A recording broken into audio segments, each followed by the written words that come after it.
नमस्कार,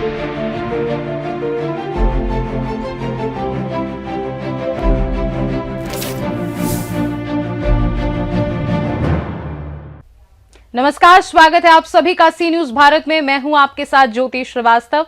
वक्त हो चुका है यूपी बुलेटिन का, तो आइए शुरू करते हैं उत्तर प्रदेश की बड़ी और खास खबरों का सिलसिला। इटावा के बसरीहा क्षेत्र के ग्राम बख्तियारपुर निवासी बीएसएफ जवान देवेंद्र सिंह का पंजाब के फिरोजपुर में हृदयगति रुकने से निधन हो गया। उनके निधन की खबर मिलते ही गांव और क्षेत्र में शोक की लहर दौड़ गई। आज उनका पार्थिव शरीर पैतृक गांव लाया गया, जहां पूर्ण राजकीय सम्मान के साथ अंतिम संस्कार किया गया। इस दौरान बीएसएफ अधिकारियों, तहसीलदार, चौबिया पुलिस और प्रशासनिक अधिकारियों ने उन्हें श्रद्धांजलि दी। अंतिम विदाई में सैकड़ों ग्रामीण शामिल हुए और भारत माता की जय व वीर जवान अमर रहे के नारों के बीच नम आंखों से वीर जवान को विदाई दी गई। इटावा से सी न्यूज संवाददाता विशाल कुमार सक्सेना की रिपोर्ट। गाजियाबाद में आम आदमी पार्टी की जिला इकाई ने सामाजिक कार्यकर्ताओं और वैज्ञानिक सोनम वांगचुक के समर्थन में जिला मुख्यालय पर प्रदर्शन कर जिलाधिकारी के नाम उप जिलाधिकारी को ज्ञापन सौंपा।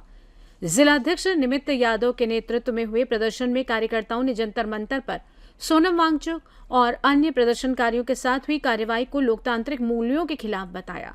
ओबीसी प्रकोष्ठ के प्रदेश अध्यक्ष डॉक्टर छवि यादव ने युवाओं की आवाज दबाने का आरोप लगाते हुए केंद्रीय शिक्षा मंत्री धर्मेंद्र प्रधान के इस्तीफे की मांग की। वहीं मीडिया प्रभारी अधिवक्ता मनोज प्रकाश त्यागी ने बताया कि राज्यसभा सांसद संजय सिंह के आह्वान पर प्रदेश भर में विरोध प्रदर्शन किए जा रहे हैं। गाजियाबाद से सी न्यूज संवाददाता प्रवीण प्रकाश की रिपोर्ट। विधानसभा चुनाव 2027 की तैयारियों में जुटी समाजवादी पार्टी के प्रदेश अध्यक्ष श्यामलाल का हापुड़ आगमन पर कार्यकर्ताओं ने जोरदार स्वागत किया। प्रदेश अध्यक्ष बनने के बाद पहली बार हापुड़ पहुंचे श्यामलाल पाल का पार्टी कार्यकर्ताओं ने ढोल, नगाड़ों, मालाओं और गगन भेदी नारों के साथ भव्य स्वागत किया। जिले की सीमा से लेकर कार्यक्रम स्थल तक बड़ी संख्या में सपाई मौजूद रहे।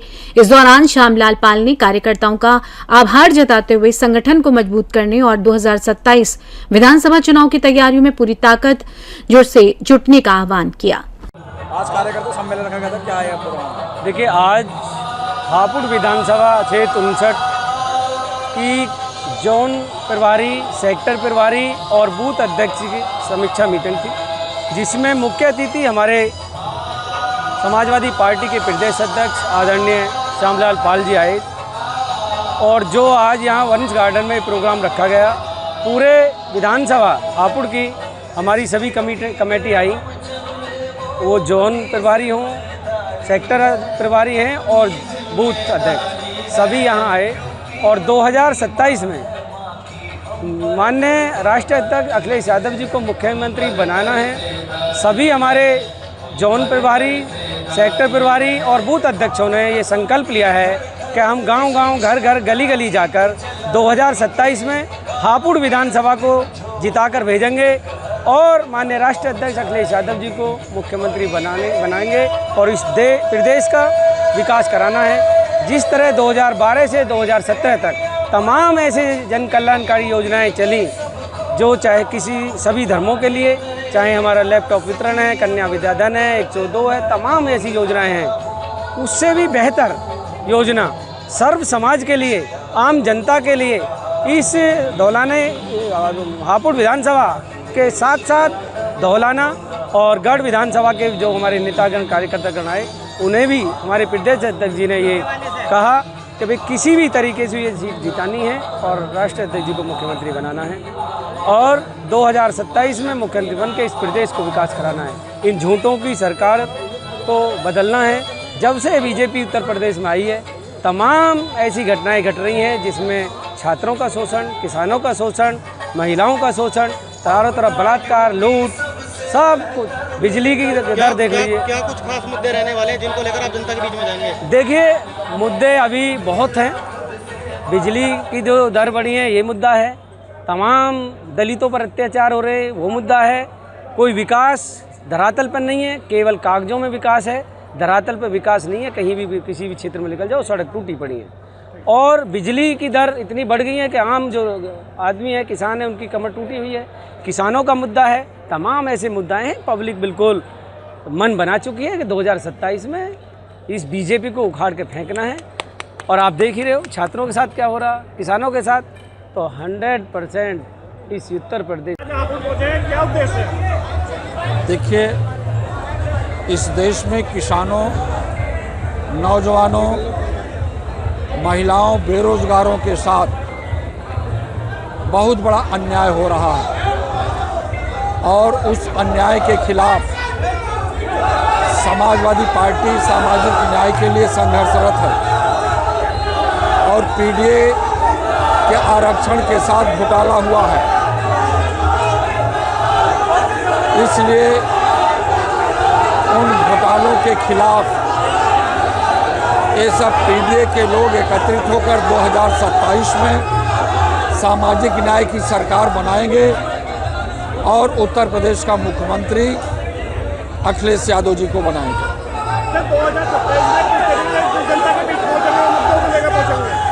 जनता में बड़ा आक्रोश है। जनता अपने घरों से निकल चुकी है भारतीय जनता पार्टी को भगाने के लिए। जंतर मंतर पर लाठीचार्ज, उसमें क्या कहना चाहिए? जंतर मंतर पर जो लाठीचार्ज हुआ है वो गलत है। नौजवान पेपर लीक करने पर धरना और प्रदर्शन कर रहा है। सरकार नौकरियां नहीं देना चाहती है, बेरोजगारों की आवाज़ को बंद कर देना चाहती है। सरकार इस समय पूरी तरह से गूंगी हो चुकी है, बहरी हो चुकी है, कुछ देख नहीं रही है। ऐसी स्थिति में नौजवानों के साथ, बेरोजगारों के साथ बहुत बड़ा अन्याय हो रहा। नौजवान अपने अधिकारों के लेकर, हकों के लेकर के आज सड़कों पर उतर चुका है। लाठीचार्ज नौजवानों के साथ, बेरोजगारों के साथ अन्याय है। 2027 में सामाजिक न्याय के सभी प्रकार लोगों में जन आक्रोश है। जनता में 300 के प्लस सीटें आकर के उत्तर प्रदेश से भारतीय जनता पार्टी की डबल इंजन की छोटे इंजन वाली सरकार को उत्तर प्रदेश से पहले खदेड़ भगाएंगे। हापुड़ से सी न्यूज संवाददाता सचिन सागर की रिपोर्ट। इगलासनगर के मोहल्ला शंकरानंदपुरी में झमाझम बारिश के बाद भारी जलभराव की समस्या से लोगों को परेशानियों का सामना करना पड़ रहा है। रोडवेज बस अड्डे से सामुदायिक स्वास्थ्य केंद्र जाने वाले मार्ग पर घुटने भर से अधिक पानी भर गया है, जिससे स्थानीय लोग घरों से बाहर नहीं निकल पा रहे हैं और राहगीरों को भी दिक्कतों का सामना करना पड़ रहा है।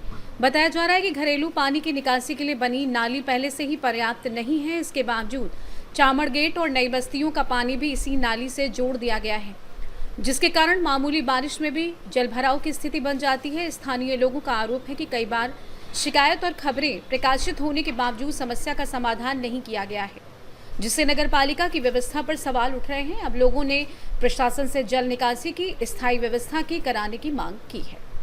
इगलास से सी न्यूज संवाददाता इंद्रजीत प्रेमी की रिपोर्ट। अलीगढ़ के इगलासनगर में रोडवेज बस अड्डे से सामुदायिक स्वास्थ्य केंद्र जाने वाला करीब 24 फुट चौड़ा सरकारी मार्ग अतिक्रमण के कारण सकरा हो गया है। इससे दिन भर जाम की स्थिति बनी रहती है और राहगीरों को परेशानी का सामना करना पड़ रहा है। स्थानीय लोगों के अनुसार सरकारी अभिलेखों में ये मार्ग 23.5 फुट चौड़ा दर्ज है, लेकिन कुछ लोगों द्वारा कथित रूप से अतिरिक्त भूमि पर निर्माण करने से रास्ता गलियारे जैसा बन गया है। आरोप है कि प्रशासन ने पहले मार्ग का चिन्हांकन कराया था, जिसमें अतिक्रमण भी सामने आया, लेकिन अब तक कोई कार्यवाही नहीं हुई। लोगों ने अतिक्रमण हटाकर मार्ग को पहले जैसा चौड़ा कराने की मांग की है।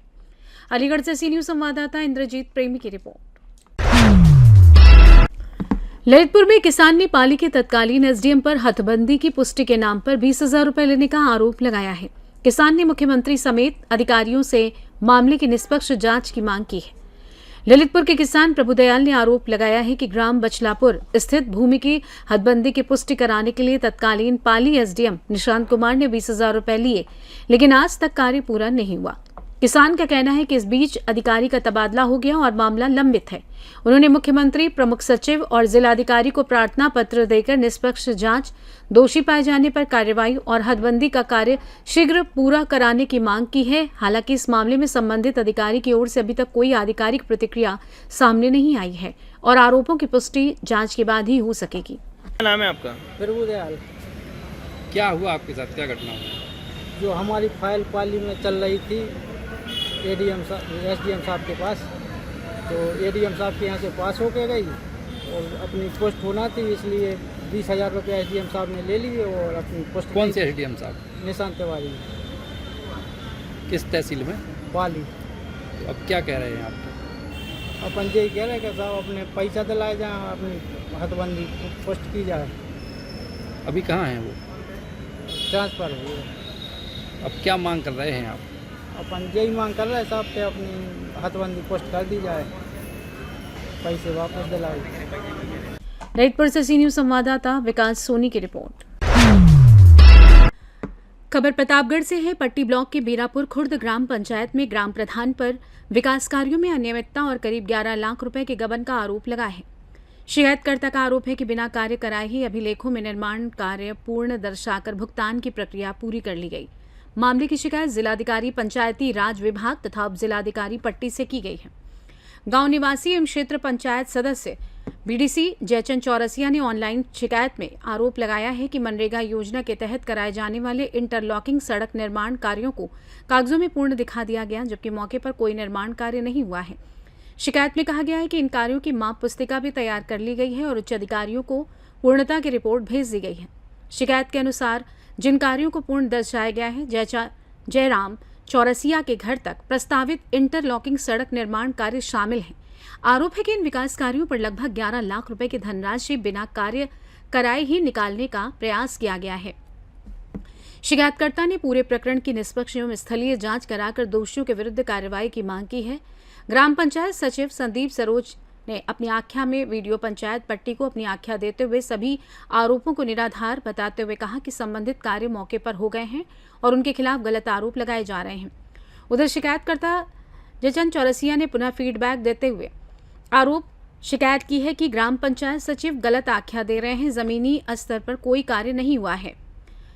वहीं अब टीम गठित करके किसी अन्य कर दायी संस्था से जांच कराकर दोषियों के खिलाफ कानूनी कार्रवाई की मांग की है। प्रतापगढ़ से सी न्यूज संवाददाता रोहित जायसवाल की रिपोर्ट। फिलहाल के लिए यूपी बुलेटिन में बस इतना ही। देश दुनिया की बाकी खबरों को जानने के लिए आप देखते रहिए सी न्यूज भारत।